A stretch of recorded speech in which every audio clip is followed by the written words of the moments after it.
muli nating balikan si Congressman Mark Enverga ng 1st District ng Quezon Province. Kong Mark, good morning po ulit. Good morning muli. Pasensya po Sir John and Sir Drew. Medyo mobile lang po tayo ngayon. Alright. Papunta Okay po lang ng po. ng Congress. Alright. Yes, sir. Anong Sir John. oras magsisimula itong joint hearing, sir? Ang advice po sa amin is 9 a.m. yung Maaga ating pala. pagsimula ng hearing. Oo, kaya papunta na tayo doon sa sa Kongreso ngayon. Alright. Panig po ninyo, Kong Mark, with your indulgence, ano po ang pangunahing panukalang isusulong nyo rito para ikangay magkaroon ng idea ang ating mga kababayan, lalo na yung nasa sektor ng agrikultura? Go ahead, sir. Well, Sir John, siguro para may perspektibo lang ang lahat, tayo pa ay nagsimula na ng isang hearing noong March 17 dito po sa komitiba po natin mismo. At nakita nga po natin dito na ang Department of Agriculture ay nagkukulang po sa mga posibleng subsidiya o tulong sa ating mga farmers and fisher folks. Dahil nga naman siguro hindi naman natin po nakita naman to nung ginagawa po yung budget na magkakaganito ang mundo, lalo tigit nga po dito sa issue ng langis. So nakita nga po na dito kulang na kulang. Wala po silang mapamimigay dito sa ating mga fisher folks. In fact, ang meron lang po silang available is itong tinatawag na Presidential Assistance to Farmers and Fisher Folk na 10 billion pesos. Hati na po dito yung magsasaka at saka yung mangingisda. Para po sa kaalaman din po ng ating mga kababayan, meron po tayong 19 million farmers at meron po tayong 2.2 million fisher folks. So yung 10 billion ay napakaliit na halaga. At alam po natin, yung fisher folk siguro ang pinaka nahihirapan sa kasalukuyan. So sa madaling salita na lang siguro, Sir John, mahalaga po na meron po tayo matulong na subsidiya para sa ating mga fisher folk. Dahil ito ay isang food security issue already. Mahirap po dito, baka mamaya wala na po tayong supply dahil po sa kaganapan na ito. So siguro unang-una, hanapan po natin ang paraan na kung maaari ay magkaroon po ng tulong po tayo. Unahin po natin yung mga fisher folks at gayon din po sa ating mga magsasaka na may issues na rin pala sa magsasaka, Sir John, Sir Drew. Dagdag ko, yung fertilizer, yung supply po natin ay nagmumula pa po dito sa Middle East. So malaki ang magiging epekto po nito sa ating food security. So napakahalaga ng ating talakayan po sa araw na ito at sa mga darating na panahon. Kong Mark, yung po bang mga abono, wala ba tayong lokal niyan? Oo nga. Or iba pang mapagkukunan, yung mas malapit o mura pa. Mas mura? Ito mga nitrogen-based na tinatawag po natin, particular yung mga urea, wala tayong supply talaga nun. Nagmumula po talaga ito sa Middle East. Pero meron po tayong maganda naman, minamabuti ko naman yung mga inisyatibo ni Secretary Kiko Laurel na meron po tayong tinatawag na bio and fertilizer. So ito nga po na-develop po natin dito sa UP Los Baños. Subalit kinakailangan pa rin yung urea para dun sa mataas na level ng production po natin. At mahalaga nga po dito is ma-source out natin yung fertilizer. Alam ko si Secretary Laurel, marami nang ginagawang inisyatibo at siguro next week niya yata malalatag yung mga magagandang balita naman na kanyang na trinabaho tungkol sa fertilizer. Opo. Kong, speaking of good news, though ang sinasabi rin po ng Department of Agriculture, magsisimula na po yung pamamahagi nila ng subsidy sa mga magsasaka ngayong buwan. Kasi yun nga, binanggit mo na kanina, tama ko ba? 3,000 or 3,200 lang yung sa mga magsasaka ibibigay. Ang nirereklamo ho ng pamalakaya, kulang pa yun Lalo na sa lang. Isang bagsakan lang ba yun? Hindi ba masusundan yan, Kong? Ayun ang tanong nila Yun na nga, Sir Drew, siguro dahil nga po 10 billion lamang po yung pondo na paghahatian nga ng farmers and fisher folks, 2,325 lamang ang matatanggap nila. Sa akin, personal opinion ko, napakaliit po nung halaga na. Although, siyempre, salamat naman at meron naman pong pagkukunan. Mm.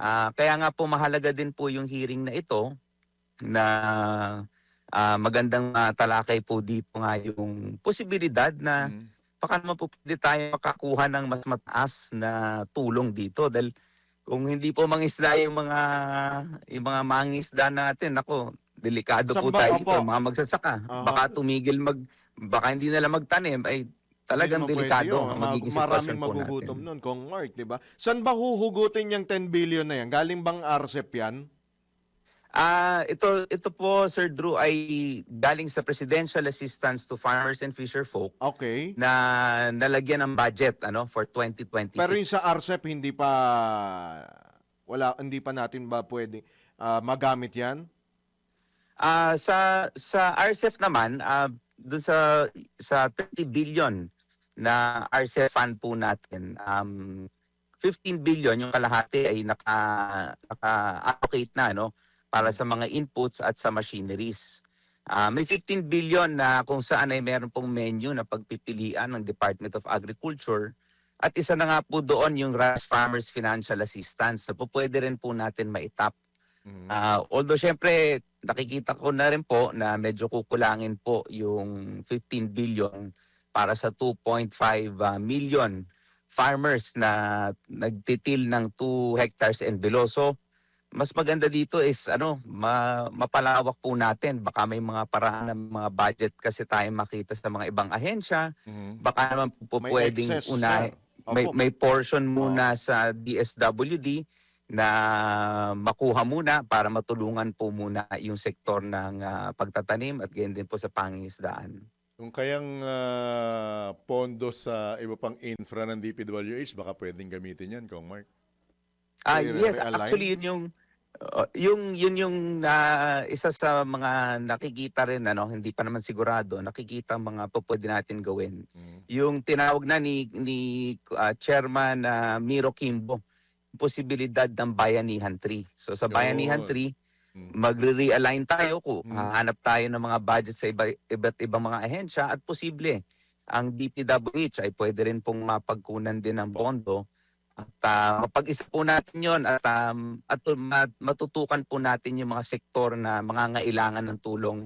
Hindi siguro muna, hindi lang pang isang beses siguro, pero long term, Kung pang nakikitang hadlang para hindi maipush ang Bayanihan 3 na yan? Apagay ko wala naman.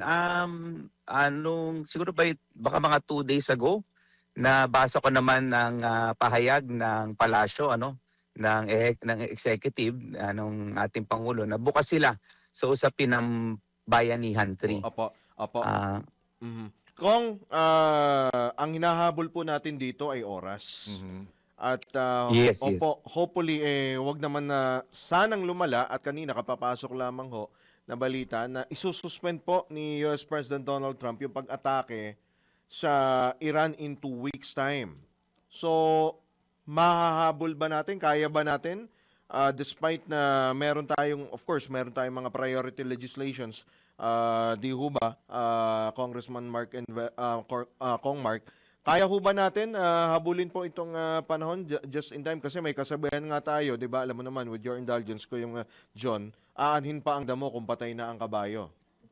yes, agree naman ako diyan, pero tama, meron po tayong, sa akin, nakikita ko nga, malaki pa ang pondo ng DSWD. So kung sakali, baka pwedeng may suggest nga po natin dito, is mahiram muna natin yung pondong yon para mabigay na po natin ng agad-agaran dito sa ating mga food producers. So siguro ang issue lang naman sa DSWD ay baka nga ma-deplete siya towards the end of the year, yun yung mga bagyo ay baka wala na rin siya matulong. May paraan na doon pagdating ng panahon ay may refill po natin yung kanilang budget. Pero at least may matap na po tayo mga funding sources. Kung Mark, isa pang suggestion, I hope you won't mind. Yung pong mga nakolekta sa mga isinusubasta, ay yung mga sinasabi nilang mga nakuha sa illegal na pamamaraan, yung mga isinolim ng mga DPWH officials, baka naman pwede. Cold cash na po yan, di po ba? Well, pwede siguro although siguro magandang matanong din po natin yung legal basis Legalities DOJ. niya nga pala. Po. kung pwede na bang kunin 'yon o kasi baka sa korte kailanganin Ebidensya. 'yon bilang ebidensya. Opo. So hindi ko lang sigurado Sir John pero maganda yung suggestion nyo na baka pwede na ngang mapauna na natin 'yan at sayang din naman yung pondong 'yon na mapapakinabangan ng iba't ibang mga sektor na naapektuhan po sa kasalukuyan. Po. Namin na naghahanda ka na para sa pagdinig mamaya. So Kong Mark, baka may karagdagan ka palang pong paalala sa ating mga kababayan. Go ahead. Mga panawagan po ninyo sa mga magsasaka at mangingisda. Well, of course, sa ating mga magsasaka at mangingisda, asahan po naman ninyo na dahil nga po sa napakagandang inisyatibo ni Speaker Bogie D, gagawan po natin ang paraan. At syempre, ang hangarin po ng hearing na ito ay makapagbigay kaagad ng agarang aksyon. So makakaasa po kayo na meron po tayong mga tulong na maaasahan upang lamang kayo ay magpatuloy sa inyong pagtatanim at sa inyong pangingisdaan para po makatulong sa ating mga kababayan. So ako ay nagpapasalamat din sa ating mga farmers and fisher folks sa walang humpay na pagtulong ninyo sa ating lipunan. Maraming salamat po sa inyo.